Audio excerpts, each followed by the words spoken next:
All right, episode 2 of the Immersive Programming Series. In this one, we're going to take a look at athlete intake and assessment. And as I mentioned, for those of you who tuned into the first episode, with that one, we were kind of going with some of the more general constructs and just kind of overall programming philosophy. But starting here with the second episode, and as we continue this series onward, this will continue to become more and more just of what we do or what we believe as opposed to these general concepts. And with that, the assessment and the intake periods are vital for overall training success. And really the overall goal of the intake and the assessment is to collect as much valuable information as we can that will help to drive decision making thereafter. And in addition to that, this is also an important period from the coach's perspective of getting an opportunity to really learn the person beyond the athlete. And this is always going to be a two-way street for me. As much as I'm trying to learn the athlete or the person that I'm working with, I'm also too trying to present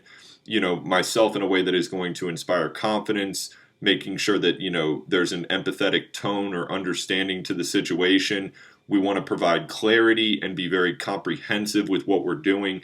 In a sense, this is really just kind of greasing the wheels for what's to follow, but we have to make sure that we're emphasizing the human element as much as we want to be, clinicians and scientists with, collecting and measuring. So really making sure that we are staying on top of the human element is definitely a primary focus as well. So starting out here, taking a look at the intake process, and it should go without saying, but this is something that should not be treated passively, and there needs to be a reasonable level of consistency to your process and your framework where, we want the framework to be automated so that we have a systemized approach, but at the same time, we want to build that framework to where it can be flexible and modifiable as we go through it. Right? Because, another problem that we've seen with assessments and intake is it becomes overly automated. It's just putting kids on a factory belt and then just pushing them through this process for the sake of doing so. And, for coaches who work in the group setting at the high school level especially, I know that there's probably a tremendous amount of chaos during intake and assessment days, but to the best of your ability, there should be some level of automation to this, but don't make it to a point where, the kids just feel like they're being cattle pushed through the gate. But getting to our graph here, I mentioned it on the opening slide, but my big three when I'm starting an intake process is really promoting a sense of confidence, promoting a sense of clarity, and promoting a sense of empathy. I think sometimes, and again, especially when you're working with kids, there's a little bit too much of this, dictatorship and trying to set the tone, quote unquote. I don't think that that's really a necessary approach. I think really what we need to do is be more open-armed and really just kind of help the kids and help the athletes to understand what it is they're getting into rather than trying to create some kind of an intimidation tactic with this. But beyond that, the important thing for strength coaches is understanding that this is never an indictment on the athlete. We are simply doing this as an observational task. We are never in a position to diagnose, and we don't want to fearmonger. So for athletes, especially who are coming off of injury, our job isn't to reinforce to them that they're injured. It's to show them that there's a light for success and that what we're collecting and doing right now is going to be the fundamental root of how we will put that successful recipe together. In addition, we want to make sure that, we're developing their trust. They feel comfortable as they're going through the process. Being very transparent and relatable are also going to be essential for this. For the transparency piece, for some people, they want to know, almost every step of the process and what it is that you're seeing or what you're doing. And then for others, they just don't really give a damn either way. And I just try to kind of match that level of interest. So if somebody has questions and they're, perhaps in a situation where they can actually speak the language a little bit, I'll be fully open to discuss anything with them. But for those who don't really care, not going to share anything just, for the sake of doing so. Big point here. The criteria and the components of your intake and assessment need to be items that are going to influence decision making thereafter. And this is something that's personal to me where, and I know that this is something many people can relate to, where early on I would just get latched on to different, organized methods or processes. And, irrespective of who the person is that I was working with, I would put them through this assessment process because I felt like that was what we had to do. But then it took me a while and I realized, hey, I'm doing a lot of this stuff and spending a lot of time on intake and assessment. collection, but I'm not utilizing any of the data. So no matter how something is reviewed or how something is perceived, it has to fit the mold for what you're doing and what your resources are. Your assessments and your intakes should directly drive decision making for everything to follow. And lastly, this goes hand in hand with the diagnosis piece, but you want to cross-reference as much as you can with other coaches, with people that work on your staff, different interdisciplinary specialists as you have access to them. But, you also need to refer out when it's required of you. And if you have things that you're getting during an assessment or an intake that are making you feel uncomfortable, don't ever hesitate to reference or refer out, because you're making the right decision. And you want to try to be the best professional that you can be. Don't try to be a hero. So as this looks for me, the first thing, or one of the first things that we want to attack is just the general health and wellness profile. Remember, for the intake piece, this is really a process of collecting background information. So I want to know, health histories, wellness histories, injury and surgical profiles, obviously. We'll get into the training history and sport history as well, but this is really just kind of the outer edges of the puzzle. We're putting the border together with our intake information. Again, it's never an indictment. There's nothing that's good or bad or right or wrong. All of this just is.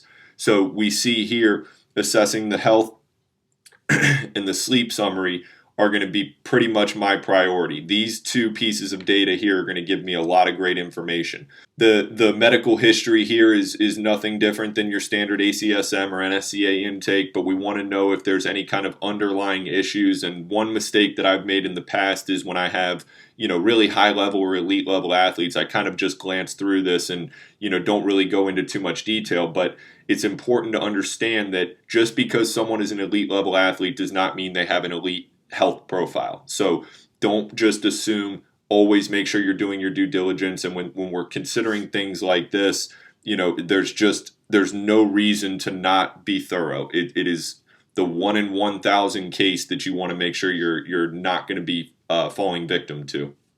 So once we've collected our background information and we've gotten through the intake process, we have an idea of who the person is, what it is, that they're trying to get out of our time together. Now I'm going to transition into more of the assessment period in the conventional sense, where now I want to really just kind of figure out what it is I'm working with, who it is I'm working with, where they are, and what is going to be needed to be done in order to get them to where they're trying to go.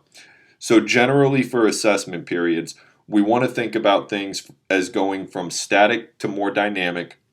We want to start global and then work our way to local. And then things should collectively go from a general to a more specific application. So this is just a general step-by-step framework where I'm going to work from a static assessment, just kind of collecting basic postural alignment. How do they generally feel? How do things just kind of look?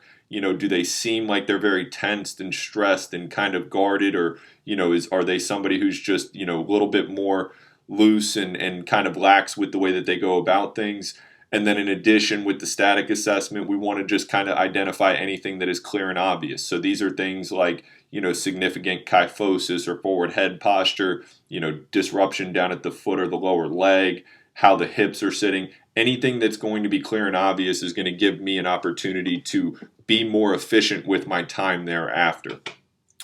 Next, we want to go to the table, and for the table assessment, I look at this as just kind of the joint by joint evaluation. So for just about anybody, I'm going to assess the hips, I'm going to assess the feet and ankles, and I'm going to assess the shoulders. But beyond that, for anybody who has something specific, so for instance, if someone is coming off of a knee injury, then I'm going to put some attention to the knee. But I don't want to just go in and try to analyze, the joints of the fingers and the wrists and try to just, really get complicated and convoluted with things, because if I don't have a reason to assess something, I don't necessarily want to spend time doing it.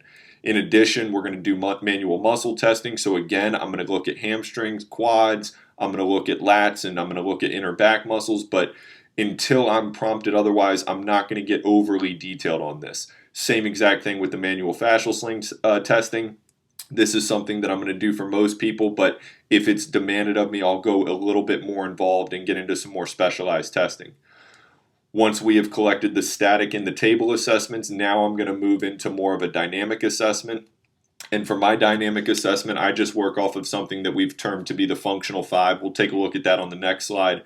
But just your standard primitive functional patternings. And then I want to take a look at some form of a gait or locomotion analysis. So for my athletes, this may be, a 70 to 80% sprint analysis. For my older athletes who are, just kind of more in the functional rehab stage, this may just be something as simple as a walking analysis. But irrespective of which end of the spectrum we're on, this is always going to be video review. So for the functional five, for most cases, I'm going to video that. The gait and the run analysis, I'm definitely going to video, not only just for myself to be able to take a deeper look at after we finish up the session, but also because this is a premier way for a lot of athletes to learn, especially the younger crowd. So I want them to see what I'm seeing, and I want to be able to utilize that video to make points more relevant and profound for them. Of course, at the end there, we'll put in anything that's specific to the athlete, but for just about everybody, we're going to go functional five and a gait run analysis. And importantly, with this third step here, this is going to be the primary determining criteria for the performance testing to follow. So, and again, we'll look at this in a second, but between the static table and dynamic assessments, these are going to be more of the outer edges of the puzzle, kind of giving me my boundaries. The dynamic assessment is going to tell me a little bit more specifically and a little bit more thoroughly, really where it is that they're at in a physical sense. And then for the performance testing, that's going to be something that is going to be much more specific to the athlete. I think for step 1, 2, and 3, there's really not that much deviation for how my process looks, no matter who it is that I'm working with. This fourth step is going to be different depending on who the person is. So now we take a look at these templates and, as it's laid out here, part 1, static postural, part 2, table assessment, and part 3, dynamic assessment. When we look at the static and the postural assessment, these are just kind of a shotgun list of things that I'm going to put most of my attention to. But as I mentioned a second ago, this is something that's almost becoming more intuitive for me, where I'm just kind of starting out with a couple of different points that I want to look at, and then I'm going to go deeper on areas based on how the situation is unfolding. But the static and the postural assessment, again, are going to be our boundaries or kind of our big points that we're going to really start to dig deeper on as we see them. Jumping over to the part 3 dynamic assessment, this is something that I will put a scoring to, and again, it really is just for me and nobody else. The only thing that the scoring is really going to be relevant for is for me to determine what their performance testing will include, and then from there, really what their general starting point is going to be. These are just the items that I've tend to find the most success with or get the most data from, but these can be populated with virtually anything. I'll use a simple 0 to 3 scale. So 0 being basically they could not do it for one reason or another, 3 being perfect. Most cases, we're just going to make this a subjective thing that's relative to them. So the scoring really isn't that important, but it does give us some level of metric for a pre-test and then coming back to post-test thereafter so that we can show improvement. But you see these corresponding scores over here. So the way that this is broken up is if they have less than 6 on these functional 5, they're going to fall into my gray classification. Whereas if they score above a 12, they're going to be in my green classification. And that corresponds to right here. So the color classifications is something that has just helped me tremendously to have a sense of clarity and a starting point for virtually anybody that I'm going to work with, irrespective of what their situation is. But as we work from this color scale from green down to gray, we see that the functional scores correspond here. So just as we were looking at on the previous slide, above 12 out of 15 possible points is going to suggest that this is a green athlete for me, 9 to 11 being blue, 6 to 8 being red, and below 6 being a gray. These are a little bit more subjective, but generally, what does their health and wellness factor look like? How long have they been training for? What does their injury history look like? And the caveat to the injury history is you can have one injury in your medical profile, but if it was a severe or an extreme injury, it is more influencing or affecting than, say 3 or 4 minor injuries. So there's definitely room for interpretation there, but in a general sense, the green athletes are going to be reasonably healthy, minimal injury history. The gray athletes are going to be the ones who have the more complex or compounding injuries. And these are going to correspond to, general sports performance for green, general personal training for blue, what I've termed to be restorative based strength training for that red group. And then for the gray group, this is really going to be almost pseudo physical therapy or even occupational therapy. And, for the gray group, it's a very wide reaching programming schematic that can be very versatile depending on what the situation includes. And then lastly, down at the bottom here, wearables are becoming more popular than ever before. So if you have athletes who utilize Omega Wave, GPS data, Polar Whoop, Oura Ring, all of these things are great. But you can utilize those for additional tracking purposes and for additional daily auto regulation if it's something that your athletes are coming in with. So to take a little bit of a deeper look now at the performance testing, and again, as I mentioned, steps 1 through 3 are going to be pretty much the same irrespective of who the person is. But this fourth step is going to be significantly different depending on who we're looking at. Now, I am of the belief that I want to try to get at least 1 or 2 things, whether they're the lowest functioning, individuals that you're working with or they're off the charts, top end athletes. I always want to try to have at least 2 metrics that I can work off of so that we can, keep an eye on how we are doing. And if, we follow that old adage of what gets measured gets managed, I think that that's something that can be very easily done, again, no matter what their level of ability is. So for the sake of the way I break this out, for my gray population, we're going to work a seated and working exhale. This is something that I took from Rob Wilson, who, is by far the best breath expert that I know. But, the great thing about the breathing measures, which you can see is step 1 for every class, is that they're so simple, they're so easy to do, they take up no time, and it's something that we can just, again, have some kind of a tangible time or score for. Step 2, now we're going to go into more of the capacity testing. So for the gray and the red, this may just be 12-minute bike capacity. It could be just a 12-minute walking capacity test. It can be really whatever the athlete is capable of or what you have the means to measure. Down in the blue and the green here for our capacity work, for my blue group, I'm going to have this be more of like kind of a mid-level mixed methods type of capacity. So I want to see a little bit of anaerobic work. I want to see a little bit of aerobic work and, kind of just create that medley and see where they show differences on either end. And then for the green, this will be more of your conventional type of testing. So if I have a football athlete, it'll be, 10, 25-yard accelerations. We can obviously work flies there. Some type of change of direction. If I have a basketball, volleyball player, we may replace those with things that are more vertical oriented, but case in point, there's nothing special there, just whatever best fits the population. On the third step, for the gray group, we've collected what we need to. There's no need to test any more than what we fundamentally need. For the red group through green group, I will get a hex bar test. Normally, this will be done from either above or below knee and at different corresponding percentages of body weight. But this is where I'll utilize some VBT and just kind of track 5-rep average across. And then, again, from here, it's really just a number or a measure that we can use not only for programming, but to then come back and retest in a certain amount of time. And then down at the bottom here for the green group, we sneak in a triple broad jump there. I just think that's a really highly valuable measurement. And so for most athletes, I'm going to get some form of a triple broad there. So we take that and we break it out here and just as with any other, intake testing, trial 1, 2, 3, taking the collective average, and then we're going to, come back and retest in some amount of time. But, and then beyond just the numbers or the data collection itself, I'm always, I always make sure to try to put down a couple of notes of just a general evaluation. How did they respond to the testing? Were they excited about it? Were they kind of complaining and not very interested? Again, because I want to try to develop as much of a personality profile as I am a physical profile. And then lastly here, now we get to planning the approach. This is empirically what the entire process of intake and assessment is for, is so that we have as much meaningful information and we have as much meaningful data as we can collect so that we can put all of these pieces together. And it's just like that, old example of making all the rocks and sand fit in the jar. And if we don't put them in the correct order, or if we don't have the correct priority, all of the components aren't going to fit. But if we do them in the proper sequencing and in the proper time, which in this case, big rocks, pebbles, then sand, we can get everything to fit within this jar.